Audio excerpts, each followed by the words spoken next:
یہ اشاعرہ کی اس کے علاوہ ہے کہ انہوں نے استدلال کیا ہے دلیل سمعی یا نقلی وغیرہ سے جس طرح آ رہی ہے.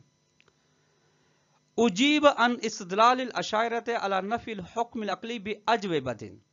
شارح محترم فرماتے ہیں یہ جو اشاعرہ کا نظریہ ہے، اس استدلال جو انہوں نے کیا ہے حکم عقل مستقلاً اس کی نفی کے بارے میں، ان کے استدلال کے بارے میں جواب دیا گیا ہے، یعنی ان کے پھر استدلال کو رد کیا گیا ہے چند طریقوں سے. احدھا، پہلا طریقہ یہ ہے کہ ما عن المتکلمین، جو متکلم کی جانب سے، وہ حاصل، جس کا خلاصہ یہ ہے کہ وہ منع تبدل و تغیر ہے.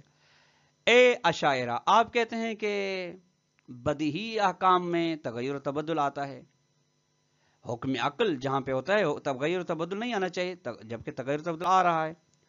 پہلی بات کہ ہم کہتے ہیں کہ تغیر و تبدل نہیں آتا، من کرتے ہیں ہے سو، چونکہ ان للکذب نافع حیثیتیں ہیں، وہ جھوٹ جو فائدے مند ہے معاشرے کے لیے، فرض کے لیے، اس کی دو حیثیتیں ہیں. یکون الکذب باعتبار احدہما حسنا، جھوٹ ہی ہے ایک لحاظ سے حسن ہے. وہ کون سی ہے؟ وہ اجتماع والمصلحت ہے، جب جھوٹ کے اندر کوئی مصلحت ہو، فائدہ ہو، غرض اقلائی ہو تو حسن. وبال اعتبار الآخر قبیحا، اور دوسرے لحاظ سے یہی جھوٹ ہے، کبھی ہے. وہ کب ہے؟ وہ کون خلاف الواقع وکذبا، اور جب وہ واقع کے برخلاف ہو، حقیقت کے الٹ ہو، جھوٹ.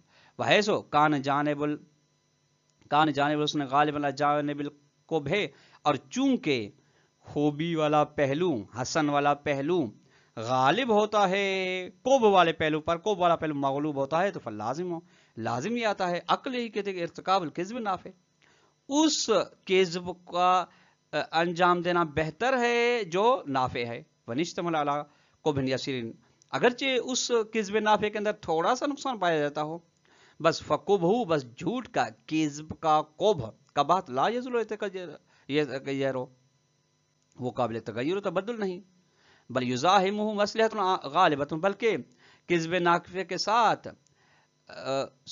کذب کے قبح کے ساتھ مصلحت غالبہ مزاحمت کرتی ہے، ٹکرا کرتی ہے. پھر عقل کہتی ہے کہ مصلحت غالبہ کو منتخب کیا جائے، اور جو کہ قبح یسیر ہے، کم قبح ہے، اس کو چھوڑا جائے.